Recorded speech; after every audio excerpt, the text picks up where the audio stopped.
Hello friends, Om Namah Shivaya. So our next topic is Kochi general principle of convergence of series. ठीक है, मैंने आपको Kochi sequence करवाई थी। कोची सीक्वेंस चैप्टर में है आपके। उस पे मैंने आपको दो तीन थ्योरी में थी वो बोला था कि एक तो होता है कि Kochi sequence is A convergent sequence, mean every convergent sequence is A Cauchy sequence. जो भी कन्वर्जेंट सीक्वेंस होती है वो कोची सीक्वेंस होती है।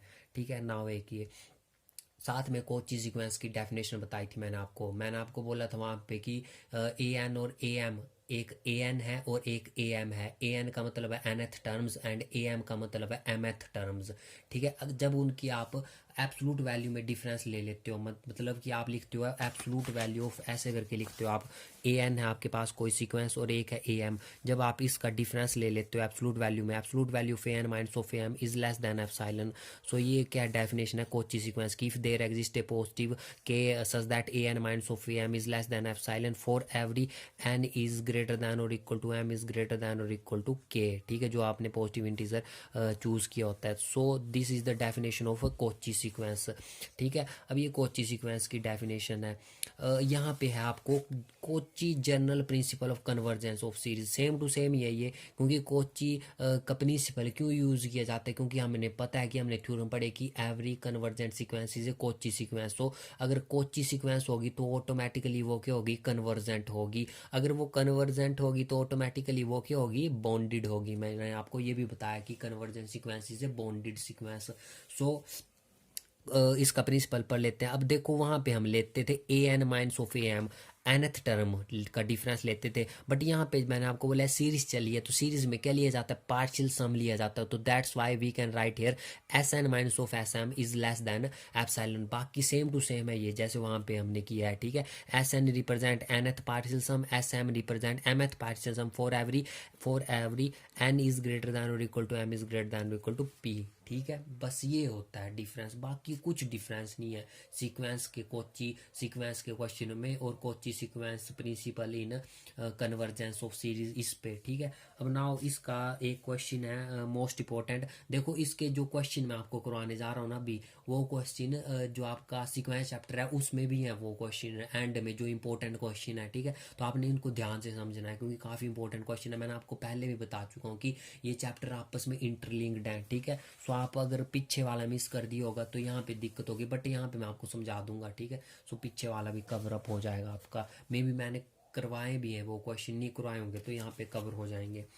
सो आपका क्वेश्चन है, ये क्वेश्चन आपका use Cauchy criteria to prove the divergence of series summation of 1/2n-1। देखो अब आपको एग्जाम पे डायरेक्ट ऐसे क्वेश्चन दिया होगा, आपको ऐसे यहाँ पे ऐसे करके सीरीज बना के नहीं दी होगी। ठीक है, तो आपने इससे सीरीज बनानी है। मैंने आपको बता चुका हूँ कि कैसे हम सीरीज को बनाते हैं, फिर से आपको बता दूंगा और एक एक चीज़ इसकी समझाऊंगा। देखो यहाँ पे आपको डायरेक्टली बोल दिया कि यूज कोची क्राइटेरिया, तो आपने कोची क्राइटेरिया ही फॉलो करना है। जो हमने अभी पीछे डेफिनेशन पढ़ी उसके अकॉर्डिंग आपने काम करना है, बोलने का ये मतलब है। ठीक है, अब नाउ हम इसके क्वेश्चन को करते हैं। सो आपका ये क्वेश्चन है वन समीशन ऑफ 1/2n-1, ये क्वेश्चन आपका। ठीक है, सो हम इस क्वेश्चन को रफ कॉपी में समझाता हूँ मैं आपको। तो आपके पास क्वेश्चन है use Cauchy criteria to prove, आपने क्या करना है? डायरेक्ट आपको क्वेश्चन में दिया गया to prove the divergence prove करनी है। डाइवर्जेंस का मतलब आपको पता है कि क्या होता है। ठीक है, सो डाइवर्जेंस, बट यहाँ पे आपने वो नहीं करना apply limit N approach to infinity S N. क्यों नहीं करना? क्योंकि यहाँ पे आपको पहले क्वेश्चन में बोल दिया गया है कि यूज कोची क्राइटेरिया। सो कोची क्राइटेरिया में आपको मैंने ये वाली डेफिनेशन बताई, ये आपने चेक करनी है कि ये सेटिस्फाई होती है इस पे कि नहीं होती है। अब ये कैसे चेक करेंगे हम देखते हैं। तो आपके पास गिवन सीरीज है to prove divergence of series आपके पास दी हुई है summation 1/2n-1। What is N is natural number. So मैं बता चुका हूँ, समीशन का मतलब होता है सम। ठीक है, सो अब first term, what is first term A1, first term क्या है यहाँ पे, फर्स्ट टर्म है आपके पास जब n की वैल्यू 1 पुट कर दो, तो n की वैल्यू 1 पुट करोगे तो मैं इसको ऐसे करके लिख सकता हूँ ना, summation n equal to 1 to infinity an, ऐसे कंपेयर कर सकता हूँ इस वाली चीज़ को, ठीक है। और ये वही है, summation n equal to 1 to infinity an क्या है, nth term. What is nth term, nth term आपको क्वेश्चन में एक दी हुई है, ये पूरी की पूरी रिप्रेजेंट करती है nth टर्म को। फिर nth टर्म आपको अगर पता हो तो उससे आप जो पीछे वाली टर्म्स हैं, वह first term A1, second term A2, A3 ऐसे अप टू सो ऑन तक, जब nth टर्म आपको पता हो तो ये सारी की सारी टर्म्स आप निकाल सकते हैं, ठीक है। सो nth टर्म आपको गिवन है। सो अब आप इस चीज़ से कैसे निकालोगे, जब फर्स्ट टर्म आपको निकालनी होगी, मतलब A1 जब आप निकालोगे तो A1 कैसे निकलेगा, जब n की वैल्यू 1 पुट कर दो तो 1 पुट करोगे तो 1 आ जाएगी पूरा की पूरा। जब इसको 1 पुट n की जगह 1 पुट कर दोगे तो 1 अपॉन में 2 इंटू 1 माइनस 1, 1 अपॉन में 1 दैट इज 1। अगले अगर जब n की वैल्यू आप 2 पुट करोगे तो आपके पास क्या आ जाएगा, 1 अपॉन में टू 2 3 6 माइनस, जब n की वैल्यू 2 पुट करोगे, सॉरी 2 2 4 माइनस 1 आ गया 3, प्लस सिमिलर वे में n की वैल्यू 3 पुट करो, वैसे वैसे करते तो 5 plus up to so on plus nth term क्या आने वाली आपको पता है क्लियरली, क्योंकि आपको nth टर्म गिवन है क्वेश्चन में भी, ये है मैं आपको दे चुका हूँ हिंट कि ये क्या होती है, nth टर्म होती है, ठीक है। सो 1 अपॉन में 2n प्लस 1 प्लस ऐसे करके आप अपने कन्वीनियंस के हिसाब से इन्फिनिटी लिख सकते हो, क्योंकि ये क्या है, सीरीज है आपकी, ठीक है। सो ये आ गया आपके पास। अब नाउ मैं आपको एक मोस्ट इंपॉर्टेंट बात बताने जा रहा हूँ कि ये 2n-1, ये जो नीचे लिखा हुआ है ना 2n-1, ये क्या रिप्रेजेंट कर रहा है आपका, ये रिप्रेजेंट कर रहा है आपका ओड टर्म्स को, ओड टर्म को। क्यों ओड टर्म को, देखो क्योंकि जब आपने n की वैल्यू 1 पुट की तो आपके पास आया 1 अपॉन में 1, ठीक है 1, फिर आपके पास आया 3, फिर आपके पास आया 5, फिर अगला आना था आपके पास 7, फिर आना था 9, ऐसे करके। So what are these are odd number, ठीक है। So this 2n-1 is the general representation of odd terms, ठीक है। ये क्लियर कर लो अभी बात, क्योंकि आगे बड़े काम आने वाला है। सो ये हो गया ना, यहाँ तक लिख लिया आपने, तो ये क्या आ गया आपके पास, पूरा की पूरा सम आ गया। एंड ये सम क्या है, nth टर्म का सम है, क्योंकि यहाँ पे n है, ठीक है। So A1 plus A2 plus A3 plus up to so on plus an तक, मैंने आपको क्या बोला था, ये क्या होता है, पार्शियल सम होता है Sn के बराबर, क्योंकि ये n इसलिए लिखा क्योंकि यहाँ पे nth टर्म है। बट जब आप कोची की डेफिनेशन की है आपने, तो कोची की डेफिनेशन में m भी पढ़ा है आपने, ठीक है। सो आप यहाँ पे कोई m भी कंसिडर करोगे अभी, ठीक है। सो अब आप यहाँ पे कंसिडर करोगे m, ठीक है। अब m कंसीडर करोगे तो m आप SM से मैंने ऐसे करके कंसीडर कर लिया, ठीक है, मैंने ले लिया, ठीक है। तो ये सेम टू सेम, मतलब m कंसीडर किया तो n की जगह आपने क्या पुट कर देना, सिंपली m। तो यहाँ पे n था, n की जगह मैंने m पुट कर दिया, बाकी सेम रहा 1 प्लस फिर क्या है 1 अपॉन में 3 प्लस 1 अपॉन में 5 plus up to so on plus 1 upon में 2, और नीचे क्या है n की जगह मैंने क्या पुट करना है m minus 1 plus up to so, इसको भूल जाओ अब, ठीक है। इसको लिखने की जरूरत नहीं है यहाँ तक, ये अंडरस्टूड है कि इनफाइनाइट सीरीज है। सो ऐसा हम पुट कर दिया आपने। अब नाउ मैंने आपको बोला था कि डिफरेंस लेते हैं हम, Sn माइनस ऑफ Sm ले लो इज लेस देन एप्सिलॉन, या फिर Sm माइनस ऑफ Sn ले लो, क्योंकि बात एक ही है, क्योंकि एब्सोलूट वैल्यू जब फर्स्ट चैप्टर आपने किया होना तो वो absolute value of negative term is equal to positive. So अगर Sn माइनस ऑफ Sm को आप उल्टा करके लिख लेते हो तो यहाँ पे नेगेटिव वैल्यू निकलेगी, नेगेटिव करके ऐसे करके निकलेगा कॉमन, तो negative value of negative absolute value is equal to the positive, ठीक है, पॉजिटिव वैल्यू के बराबर। सो कोई फर्क नहीं पड़ता है, ठीक है। तो आप चाहे ऐसे करके फॉर्मूला अप्लाई कर दो, चाहे ऐसे करके फॉर्मूला अप्लाई कर दो, बात एक ही है, ठीक है। सो नाउ अब यहाँ पे आप देख रहे हो, यहाँ पे 1 अपॉन में 2n माइनस ऑफ n आ रहा है, यहाँ पे 2m माइनस ऑफ 1 आ रहा है।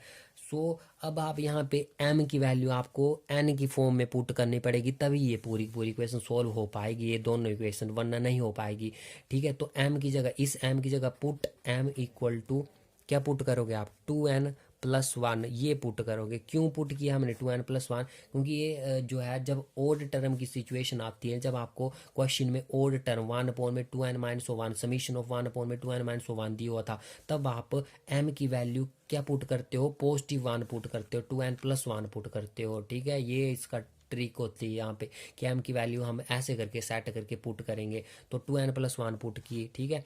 तो 2n+1 पुट की, सो पुट कर दो यहाँ पे, तो आ गया आपके पास एस और एम की जगह। क्यों पुट की? क्योंकि आपको S N minus of S M या S M minus of S N करना है। सो एम और एन जो है अलग अलग वैल्यूज़ हैं, ठीक है। बट अगर आप कोई एक वैल्यू को एन की फॉर्म में पुट कर देते हो ना, तो एन की फॉर्म में एक वैल्यू भी बन जाएगी और ये वैल्यू भी एन की फॉर्म में। सो ईजिली ये कैंसिल आउट हो जाएंगी और आप अपने रिजल्ट तक पहुंच जाएंगे, ठीक है। सो मैंने पुट कर दिया एन की जगह, एम की जगह 2n-1। सो एस एम की जगह मैं लिख सकता हूँ 2n+1। अब हम क्विकली करते हैं, +1/3 +1/5 प्लस अप टू सोन +1/2। और एम की जगह क्या पुट करना है? अब 2n+1 और साथ में यहाँ पे क्या है? -1, ठीक है। ये है, तो इसको सोल्व करो। एस ऑफ 2n+1 ये आ गया 1 + 1/3 प्लस आ गया आपके पास 1/5 plus up to so on plus इसको सोल्व किया तो ये आ गया आपके पास 4n+1। ये आ गया, इसको सोल्व कर लेना, ठीक है। तो 4n+1 आ जाएगा, ठीक है।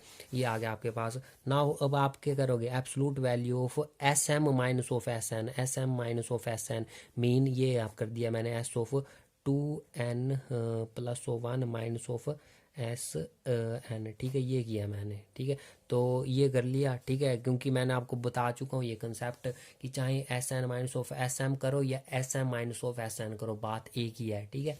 सो ये कर लिया मैंने, ये किया तो ये आ गया आपके पास एब्सोल्यूट वैल्यू। और यहाँ पे ये क्या है? वो एस एन की वैल्यू, ये पूरी की पूरी पुट कर दी मैंने, ठीक है। अब इसको देखो मैं किस ट्रिक से, यहीं पे बच्चा कन्फ्यूज होता है कि यहाँ पे क्या कर दिया बुक में, ठीक है। तो इसको मैं आपको बताता हूँ। Plus up to so on गए हम 1/4n+1।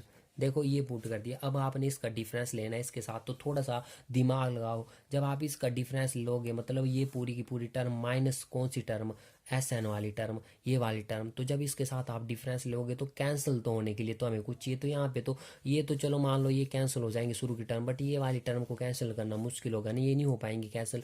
सो देखो इसके पीछे वाली टर्म्स हैं, जो पीछे वाली टर्में होंगी वो कैसी होंगी? जैसे यहाँ पे नीचे क्या है? ओड सिचुएशन है 1 3 5, तो up to so on last term क्या आ जाएगी आपके पास? 2n-1 जो कि ये है, ठीक है। इसके बीच में एम के बीच में, क्यों? क्योंकि M is greater than N, ठीक है। तभी हमने S M minus of S N किया, क्योंकि ये टर्म इससे ग्रेटर मान ली हमने, ठीक है। जब तो वहाँ पे बुक में लिखा होता है without any loss in generality we assume that M is greater than N. इसका बोलने का मतलब है कि ये जो एम की टर्म में है ना, M is greater than N का मतलब समझो कि ये जो एम एस एम की वैल्यू है ना, एन की जितनी भी टर्म में है, ये सारी की सारी टर्म है, ये एम के अंदर है। तो देखो एम की क्या टर्म थी? 1 + 1/3 + 1/5 प्लस अप टू 1/4n+1 ये थी। तो जो एन की टर्म्स होंगी, एन की क्या टर्म्स है? ये वाली टर्म्स है। तो ये क्या इसके अंदर एग्जिस्ट करेंगे, मीन इसके अंदर दिखेंगी आपको ये, ठीक है। क्योंकि M is greater than N है यहाँ पे, ठीक है। ये बात आपने समझनी है। सो यहाँ पे 1 में एन की ये पूरी की पूरी मैंने एन की टर्म लिख दी, क्योंकि ये आपको माइनस ऑफ एस एन करना है, तो पूरी की पूरी ये टर्म कैंसिल हो जाएगी। प्लस नेक्स्ट वाली टर्म क्या होगी? इससे 1 3 5 2 2 बढ़ रहा है ना, तो इसमें भी 2 ऐड कर दो। तो जब 2n-1 ये क्या आई? nth टर्म आई एस एन वाली की। क्यों आई? क्योंकि एम इज ग्रेटर देन 1। इसका बोलने का मतलब है कि जितनी भी एन की टर्में होंगी वो एम के अंदर लाई करेंगी, बस, ठीक है। सो अगर 2 ऐड किया तो ये आ गया आपके पास 2n+1 प्लस अगेन 2 ऐड करो तो ये आ गया 2n+3 प्लस अप टू सोन, और ये आ गया +1/4n-1 माइनस इसका डिफरेंस किससे लेना आपने? एस एन से। What is S N? S N तो आपको पता ही है, आप समझ चुके कि हमने ये सब कुछ इतना कुछ क्यों किया है, इसलिए किया हमने ये, ठीक है। 1/5 प्लस, अब एक और क्वेश्चन कराऊंगा इसके बाद तो आपको पूरा की पूरा क्लियर हो जाएगा, ठीक है। 2n-1 ये मैंने एस एन लिख दिया। तो देखो ये पूरी की पूरी वैल्यू, ये पूरी की पूरी इस वैल्यू से कट गई। बचा क्या आपके पास बचा 1/2n+1 plus 1/2n+3 plus up to so on plus 1/4n+1, ये चीज़ आपके पास बची, ठीक है। सो मैं इसको लिख लेता हूँ यहाँ पे अलग से। तो आपके पास बचा एब्सोल्यूट वैल्यू 1/2n+1 प्लस, बस ये दो पॉइंट है यहाँ से समझने के लिए कि जो है ऊपर वाला मैंने आपको समझाया और एक ये वाला भी जो चलेगा। अब यहाँ तक कहाँ पहुँच गए, ठीक है। अब मैंने आपको जब सीक्वेंस क्वेश्चन चैप्टर को आया तो मैंने आपको बोला था कि this last term is greater then first term, ठीक है। सो ये कंसेप्ट है कि ये लास्ट टर्म जो होती है फर्स्ट टर्म से ग्रेटर होती है। So this first term, second term, this all term are replaced by last term, ठीक है। ये मैं बता भी चुका हूँ कि क्यों ग्रेटर होती है, ठीक है। तो ये सारी की सारी टर्म आपने लास्ट टर्म से रिप्लेस कर देनी। तो मैंने बोला कि this all term are greater than, this last term is greater than all these term, first term, second term. So these first term, second term are replaced by last term. What is last term? 4n plus 1. So a plus फिर इसको भी किससे replace हो जाएगी ये 4n plus 1 plus up to so on plus 1 upon में 4n plus 1. ठीक है, सो मैंने ऐसे करके लिख दिया. अब नाउ यहाँ पे या नीचे वाली तो 4n plus 1 4n plus 1 4n plus 1 आ रही है, तो मैंने ये ग्रेटर दैन लिया और यहाँ पे लिख दिया नीचे 4n प्लस 1. अब यहाँ पे 1 प्लस 1 ये जी बुक में लिखा होता है n प्लस 1 टर्म्स तक जा रही है ये. अब क्यों जा रहा है n प्लस 1 टर्म्स तक? क्योंकि इसमें n प्लस 1 टर्म्स हैं. ये कैसे पहचाना है? ये एक तो एक इसकी ट्रिकी होती है कि यहाँ से देख लो, देखो यहाँ पे n प्लस 1 जा रहे हैं, यहाँ पे n प्लस 1 तो मतलब ऊपर क्या आएगा n प्लस 1. सेकेंड इसकी ट्रिकी होती है, जैसे यहाँ पे ये आपके पास सिचुएशन थी तो फॉर्मूला होता है इसका स्टैंडर्ड. ये वाला जो फॉर्मूला है ना, ये formula last term minus first term plus 1. ठीक है, ये वाला फॉर्मूला जो है ना 90% क्वेश्चन पे लग जाता है accurately.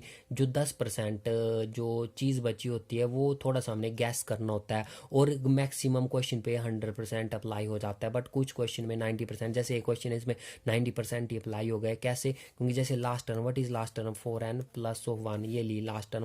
What is first term? First term थी आपके पास यहाँ पे माइनस है ना, बीच में फॉर्मूले में माइनस लगा दिए. फर्स्ट टर्म है 2n, और जब ये माइनस अंदर जाएगा तो -1 बन जाएगा, और last term minus first term plus 1 भी है साथ में, तो +1 से -1 कैंसिल हो गया. 4n माइनस 2n क्या बच गया आपके पास?